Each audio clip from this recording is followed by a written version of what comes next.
into another episode. I'm really excited to be joined today by the one and only Brenda Frese from over at the University of Maryland.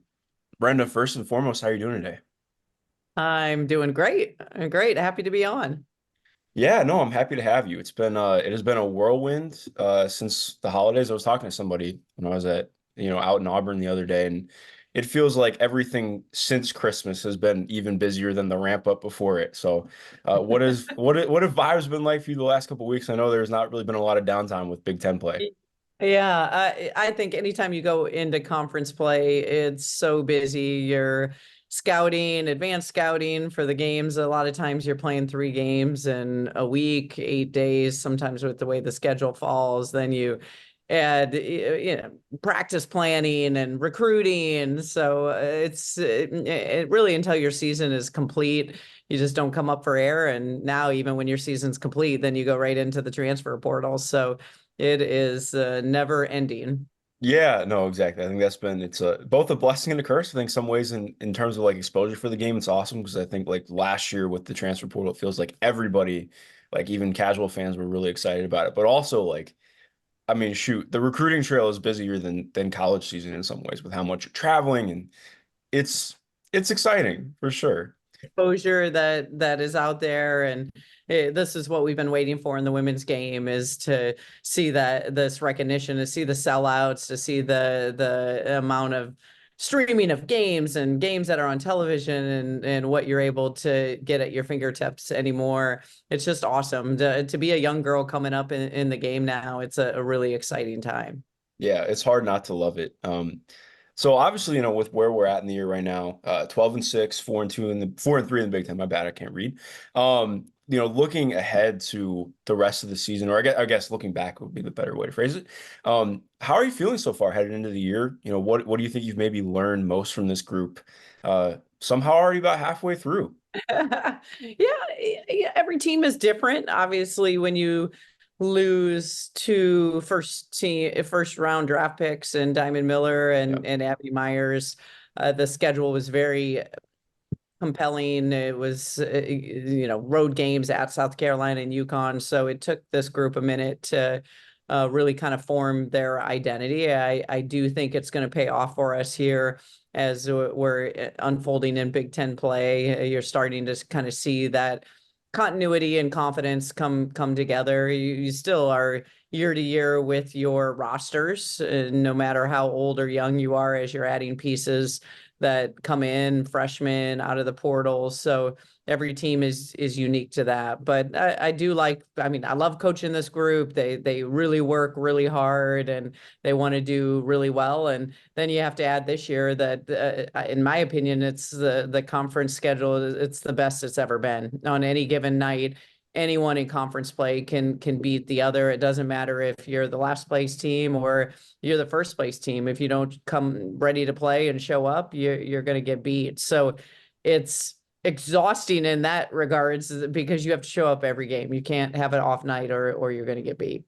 Yeah, no, exactly. I think even like Minnesota felt that yesterday because like Wisconsin, I think is 9-9 now, but I mean, they're in I think year two of their rebuild there, and they're going to be really good in a couple of years. I really like what they're doing, and even now, like you can't take them on an off night. That's every team. Like Purdue's same boat. Purdue's 9-9, Purdue's and the they're same really way. good. Like Rutgers, I've yeah, watched the job Coquise is doing there. They're going to get somebody. yeah. I'm watching them, and they're in every game, and they're competing. So it is, you have to be ready to show up, and it's not the record that's in front of it. It's showing up and playing 40 minutes. 100%. And I wanted to ask on something you said too as well, in terms of talking about the roster being year to year. How does that change up development for you? Because obviously, like, when you're bringing in a freshman, like you have a vision for who they could be. Obviously, you want somebody who can contribute right away. But when timelines maybe feel like a little bit more condensed compared to what they used to be, how do you approach that? Well, I think twofold. I think it's hard with your roster anymore to be like, oh, this is this player 4 years, 2 years. It's really year to year. So from a development end, that doesn't change just who we are as a staff and how we develop our players. So Mhm. we're going to pour into them the minute they come on campus. We're going to meet them where they're at. whether you're a freshman or you're a fifth year grad transfer that is coming in. And so, we have a lot of conversations, and then we develop a plan for each specific player. And, you're able to see how quickly they're able to ascend through, their progress. Yeah. And I mean, mentioning that too, as you did with the schedule, I think part of what stands out, and there was an article from you and your husband that came out in USA Today not that long ago that really resonated with me, especially like getting out and being on the EYBL trail and like just on AAU in general, seeing how obviously, every program is different, every parent is different, but like, I don't know. I feel like part of what resonated with me in reading that, because a lot of it was about like just teaching how to play the game and then you win because of it, rather than coaching just to win the game. Like obviously, I think some people can look at that and get the wrong idea. But obviously, your track record speaks for itself. But like I think um, that stands out very much in the way that you guys approach schedules every year. Like you mentioned, I think you guys are third in strength of schedule this year. It feels like it'd be even higher than that, depending on how the chips fall. But like, um, yeah, what kind of instilled that approach in you? Because I feel like obviously not everybody is coming from the same milk with that. I think I was fortunate by the way I was raised, and it was a really healthy environment where both my parents supported the six or us six kids through our sports, and they never put the emphasis on just winning and losing. It was on development and just being the best version of yourself every time you stepped out. And I think that's been ingrained in me from a young age. And when you're about working hard and the process, winning takes care of itself. And so even out of losing, there's lessons to learn. And if you're intentional from those, you're able to grow and get better. And I am proud of the fact I think, teams at Maryland always peak in March, where our perspective, we're not too high or too low over wins and losses. It's just about the growth and opportunity to grow and get better. And I think then that way you're in a healthy place to be able to, build for March and the postseason. Yeah, it's cool because I remember talking about this with Diamond last year, like I think just after the second Iowa game. And it feels like you guys went through like three or four different seasons within the season last year and how the team evolved and grew, which like as you mentioned, like that can be really difficult in the moment in terms of, at the beginning, but once you grow from and end up running to an Elite Eight with, I mean, it stands out. How do you kind of handle some of the ups and downs that can come with that? Having to, going out and playing an incredibly difficult schedule to start the year and kind of trying to figure out who you are as a team along the way. I really believe it's a top-down mentality. I think as the leader, I'm hopefully displaying the right characteristics that I want our staff to embody. I'm really lucky. I have a village. I have an incredible staff, and they're always pulling in the right direction for our student athletes to be the best they possibly can. So I think when everyone's on the same page and that temperament is there again, like I said, that our highs are, you're not playing through highs are high, lows are lows. You're in a temperament to understand how long a season is, and just there's a lot of lessons to be able to learn out of both winning and losing. It's really about the process and the growth within it. Yeah, no, definitely. So in terms of talking about development too, one of the players I wanted to ask about, obviously Riley unfortunately dealt with an injury and is going to be out the rest of the year. But so I guess first thing I wanted to ask you is like, how do you approach that as a staff when, a player, obviously you guys care about all your players, but like, how do you kind of, when that that's the prognosis, like how do you work on making sure they still feel like part of a team? Because I know just from talking to any player or, having gone through it myself, like, feeling like you're part of the team when you're not able to be part of practice or, participate, it can make it really tough. It really does. And I think fortunately for me, I went through the same experience when I was in college. I had 4 foot surgeries, and at that time, I was so alienated and so distraught over the injury and didn't understand it. And now later, you become a head coach, and I am so tuned into it, just given the fact that I've lived it. So I think it has given me phenomenal perspective to we do a really good job of making sure those student athletes, we have 2 players right now that are going through ACL injuries, and we have them around. We'll have them on the bench charting things. We'll, have their rehab while we're in practice. They'll be off to the side and doing rehab, so they're still feeling connected, and we can yell encouragement to them, and they're still showing our team they're still here. So I think it's really important that they feel as connected as possible. No, I really like that. And especially too with her, like her futures, I'm really excited about her. She's really starting to find a Yeah. groove. Like obviously not the same players, Diamond, but the same, like, oh, once she gets the ball in the open court, you're like, oh, I see the vision with what you can be in the future. And Yeah, she was yeah, just like getting there. So the cruelty, it's just so cruel, the injuries, but you never understand them when they happen. But there's a little perspective for later that she'll understand. 100%. Well, going off that as well, talking about Shy Sellers, who is having a great season right now. Obviously had a great season last year, was great as a freshman. What were your expectations for her headed into the year, and what has it kind of been like to watch her? It feels like she grows every other game in terms of like, how she handles the ball screen coverage and how she's able to see things and use her pace. What has that been like getting to watch, and what again, like what's kind of stuck out with her? Exactly what you said. Every single season, she understands what her role is. Her freshman year, it was to play defense. We needed her to get on the floor, and understood that role. Last year, kind of being that third leading scorer for us behind Diamond and Abby, and then this year having to make a jump and it'd be everything for us: scoring, rebounding, assist, defend, and lead this team and be versatile, play the point, play off, know when to score, know when to pass. So she's made, another jump, which, she wants to play at the next level. So it's highly competitive, and, areas that she just, it's exciting because she wants to be great. She puts the work in, and that's the evolution of a player that you want to keep adding more, every single day. When you first saw her, what kind of made you say, hey, this is somebody that I really want to bring to Maryland?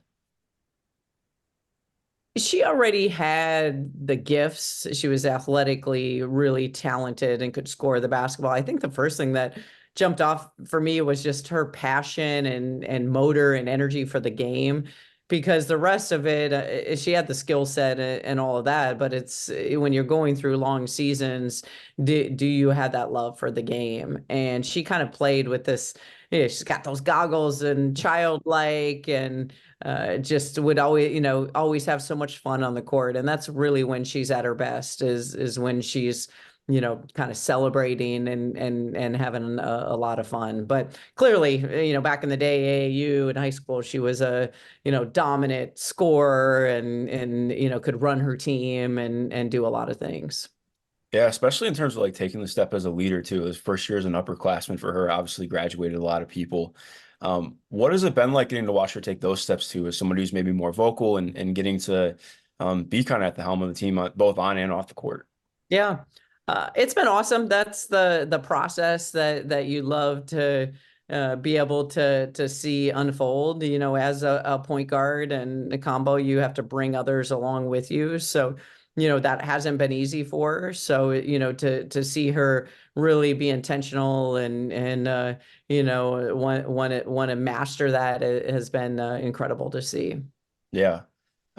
Mentioning her being a point guard too, in terms of like the way that you guys play right now, and I guess, I would say it even started last year too, but it kind of playing like positionless, like really just a lot of players who are like sized that can all dribble, pass, shoot, defend. What are some things that you've really liked about that? And what are maybe some challenges that you have to work through in terms of playing that at a high level? Well, it bodes well for our defense because we'd like to switch, and it makes us really versatile in that area. Offensively, it spreads the floor. I think our players love to get downhill. This team is, tops and free throws made, and just with their athleticism, really opens up the court. At times, there's games where if we're not guarding the way we need to guard, we have mismatches that impact us. When you have Mackenzie Holmes from Indiana, who is really, really talented inside. And so, that it presents challenges just like it does if, the opposite, you have a big and maybe they're not as fast or they can't open the court for you. So definitely pros and cons to every style that you play. But, we've really enjoyed it. It's taken us the furthest, I'd say, when you look at, the success of Sweet 16s and Elite Eights here. And when you just look at next level, I just remember going to see Diamond at training camp in the summer, and we went out to dinner. And then one of the first things she shared back with me was how our system made it so easy for her to transition as a rookie with the Lynx, that our transition was the same, our 5 out, having the opportunity, just different play calls, but same kind of actions. So that was music to my ears, just to know we're doing something right. We're preparing. Our number one goal is to help prepare our players that want to go on to WNBA or overseas, is just to get them ready. Yeah. No, that's really cool. And I think, like you mentioned, that stands out. And that's part of the growth process too. Like, correct me if I'm wrong, but it feels like a lot of, like, obviously you guys run sets, but a lot of stuff is going for actions in early offense. And I feel like so much of that is getting those reps and getting better at reading those things. Because I think, like, you can point at some things where the team this year, there have been games where, if a team is able to switch or keep things in front, it can get a little bit stagnant. But we saw some of that last year too. And then you look at where it gets to at the end. How do you kind of like reinforce some of those things teaching wise and continuing to stay on top of them? Because like you're mentioning, like obviously a lot of it's Yeah. a process, but like how do you kind of track and stay on top of things Uh, while noting like, this Exactly is a like you're saying. We'll track things. We'll give them percentages and numbers. We'll show them through film. We'll areas that we want to emphasize, and then in practice, you have to call things out in your teaching and your instruction, the things that you want them to see or read or understand. So there's always, and every player learns differently. Some are better live, some are better on film. So it's just continuing to kind of give them all those areas and continuing to reinforce what you want. Yeah. I gotta ask too, how impressed have you been with Bri McDaniel in Big Ten play? Yeah. I mean, if she's not the most improved player She's this got to season, be. kudos to her. She put her head down in the summer, went back for a month to Chicago and got her diet right. She got with her trainer. Her trainer hooked up with us, spent a month just getting herself in phenomenal shape. Usually that is the biggest jump you see from their freshman to their sophomore year, but I just have loved the confidence. I mean, she's doing things now in practice where yesterday she had some passes that when you have those wow moments, though, those have been our elite level players here at Maryland, and already so early in her sophomore year that she's really starting to understand. And I love that she plays both ends of the floor. Like she's an elite level defender with that motor she has on the offensive end. She's got a 3 level, she can shoot the three, she can pull up, she can get downhill. And yeah, she's really, and that's helped take some of that burden off of Shy, Mhm. which needed other players to emerge and be consistent. I think that's why when you see us right now, we're peaking up in the right direction because we're starting to get some consistent play from others. Yeah, that's been really fun to watch because, like you're mentioning, I feel like she's really been huge in the half court too. Like, just okay, especially in I'm trying to remember. I promise I watched the game. I can't remember who it was against off the top of my head right now. But last game, it felt like you guys ran a ball screen out of horns, Oh, like 5 or 6 possessions in a yeah. row in the Illinois, fourth she put on quarter. a clinic. Yes, Yeah, yes, it was like Illinois, and she Shauna just got Green. everything going downhill. Yeah, And yeah. Shauna then Green said they couldn't stop her, and they couldn't. She was so good of when to go, when to pass, who to take. Like just yeah, she's reading 1 to 2 passes ahead, which is just incredible to watch. yeah, it's super cool because like last year, you could see those moments like, oh, okay, that's a really nice slash. Or like, she gets something in early office, like, oh, okay, I can see, where this is going next year or in time. And like this year's like, okay, well, she's getting to all 3 levels and there's some pacing and control there that wasn't there last year. And like you mentioned, like the laydowns and drop offs, like it's just stuff that and seeing Jakia pop off the last couple games, I feel like a lot of that's been when you get Bree getting downhill, it opens up so much more for everyone else, and they're sliding into a more natural role for them. And like it's been really fun to watch that. that click Yeah, together. yeah. Bree, for Bree, the game has slowed down, and that's what you love to see sooner than later, which is, as a sophomore is awesome. And yeah, Chiquilla, we've always known that she's that talented and that capable. And so to see her start hitting her stride again, it just makes us a much more dangerous team.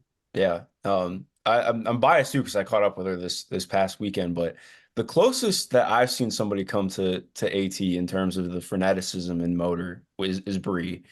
Mhm. Like that, like you mentioned, I mean, I think she could just, if she wanted to, she could play 94 feet all 48 minutes. But Yes. yeah, she is elite with that. She's finally putting her, not finally because she's only a sophomore, but putting her name out there on a national stage, and she should be, starting to be talked about, and because she's that talented as a sophomore. Absolutely. And makes me excited to think about the next couple of years for her too. Yeah. Um, transitioning a little bit to obviously mentioning just what the evolution has been like in Maryland. I know you've been asked about this a lot, but now that you're halfway through the year, what has it been like having Bree on staff and be back? I caught up with her in Auburn too, and she was just like, she's like, I wasn't sure I was gonna feel it first, but I really love it. And so what has that been like having her back? It's been amazing. And I know when I had reached out to her after she had gotten injured and, let that week kind of sink in through the injury. And then I hit her again of, hey, let's talk if you're ever interested of this off season of coaching and getting your rehab done here. And the next opportunity when I was down to see the Connecticut Sun play with the Mystics right after the game, the first thing out of her mouth was she asked if she could take me up on the opportunity. And from the very first meeting when we announced it to the team, our girls were thrilled. Hala Damboya, went after and got her shoe and asked Bree to sign it. So that was just a phenomenal minute. So, we as coaches and even, the amount of years I've had in coaching, I didn't play in the WNBA, so we didn't have a league when I played. But the fact that here's an all-star and someone who they look up to, whatever she says, whatever she can display, it just gives it even more credibility and buy-in. So it's been just an awesome opportunity to kind of make lemonade out of lemons with her being injured, but to bring her back. And who knows, at some point the ball's going to stop bouncing, and it gives her a glimpse to look at if she wants to be a coach. Her dad was a coach back in the day, and at some point, there'll be another career path for Bree. Did you ever think that she would come back on staff or be a coach someday when she was at Maryland? No, because she was pre-med. So Yeah, I thought she'd be a doctor. So she's Bree could do whatever she wants. She's so intelligent. She's got great agreed. people skills and a phenomenal temperament. But just watching her, even when she was injured with Connecticut and the voice that she was leading in the huddles for them, it also gives her an avenue that I think she's starting to understand kind of that component as a coach, if she decided to choose it. Yeah, I'm really excited to see what that looks like for her, and obviously for her to get back on court too, because just a tremendous player. Um, and in that same line of thinking too, part of the reason I reached out to Rose to do this, like, I think it was just before Christmas, I was watching Washington and Louisville play. It's Jeff Walls, Tina Langley. And I Mhm. was like, shoot, they both coached under Brenda. And like it's two ranked teams.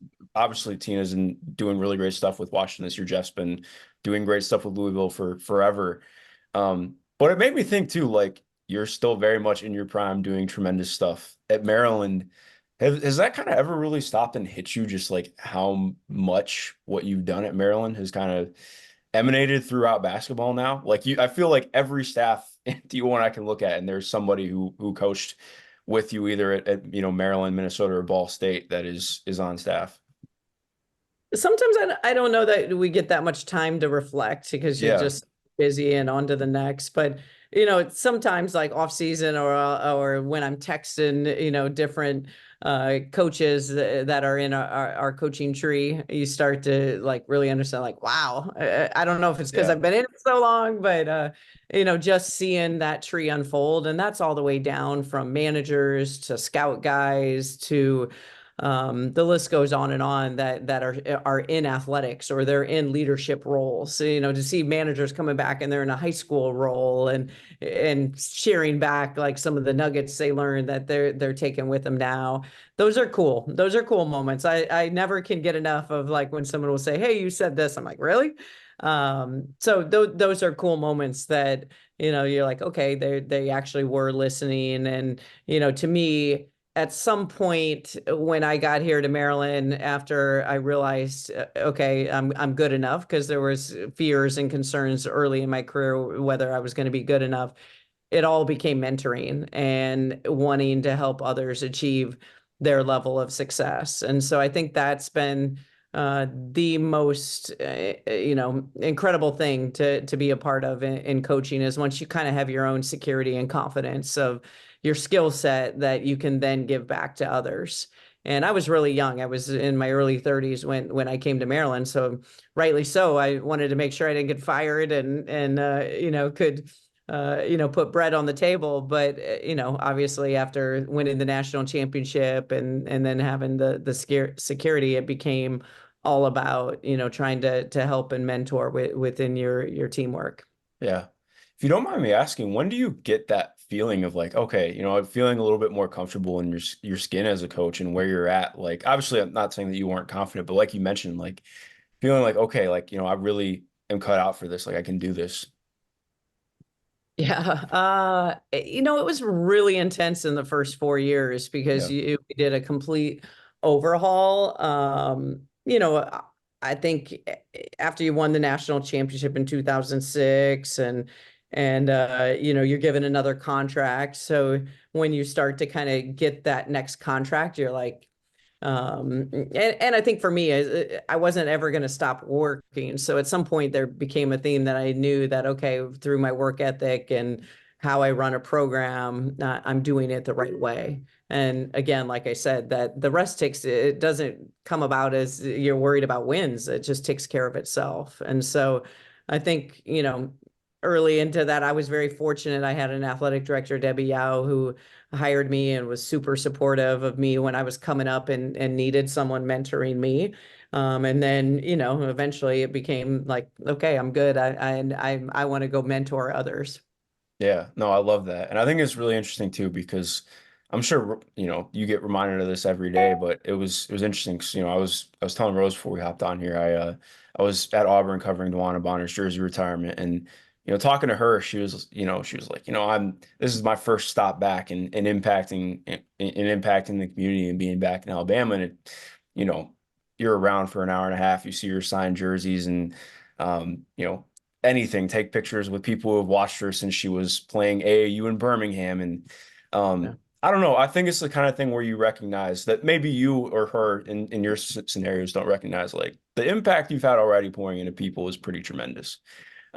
So yeah, I think the last thing I want to close up on as well, just to give you the moment, obviously Kim McFarland, her um, the scholarship just got announced recently, as well as the GoFundMe, which I will link down below. But I just wanted to give you a moment to share anything about it if you'd like. Yeah, thanks. Mm. A lot of programs they talk about being a family, but for us, we live it. And, Kim McFarland, Kim Lynch at the time, near and dear to my heart and my family and our program. She was our very first manager, the only manager put on a full ride scholarship. When I first came in the 4 years, she was the only one. She did everything. So now we have, Mhm. 10 or 12 managers. But she came in with just a phenomenal attitude and work ethic and selfless, and just as any manager would do, you pour into others. You're behind the scenes, and so we've always been extremely close. She helped me when my son was diagnosed with cancer, a curable type, fortunately, when he was 2.5, and was there every step of the way. So to receive that news, on her 40th birthday, I mean, can you imagine? No. You find out that you have a blood type of cancer that's treatable but not curable, and has two small children and a husband, and so that's what brought about the unknowns that lies for this family. whether, she'll be able to continue to work. I know she's really fatigued out of her treatments and has had to take the last 3 months off, but you have to have the supportive work environment that's going to handle that, as well as just what lies ahead for them. So anyone that, can give even a small amount, it matters. It's a difference. And, I've been just overwhelmed with the amount of support that has come so far in the time that we've put it out there. Yeah, again, I'll have that GoFundMe link down below to everyone who can contribute. You should. It's, pay it back. Yeah. But Brenda, I just appreciate you making the time. It's great to catch up. I'm excited to watch you guys against Michigan tonight. Should be a good game. Do you have anything you want to shout out before you out here? Hey, no, I'm glad that we finally got to be able to be connected. I know that it's been a busy time of the year, and I guess I'll just say go Terps. Most definitely. To everyone listening, thank you for listening. Again, go hit that GoFundMe if you haven't already, and have a great rest of your day.